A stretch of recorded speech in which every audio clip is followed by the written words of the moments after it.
جينا هنا ننضم إلى خيمة المقاومة والكرامة في يوم الخامس نقول لأهلنا في وشكانين إننا معكم حتى تحرير كل شبر دنسه أردوغان مرتزقته، وأنه لا بديل لعودتكم إلى مدنكم، ومن خلال مقاومتكم ينحني إجلالا وإكراما لشهداء مقاومة الكرامة.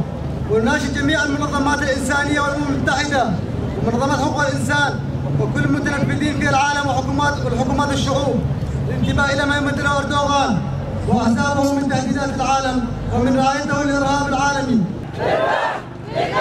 نبدي نفسك.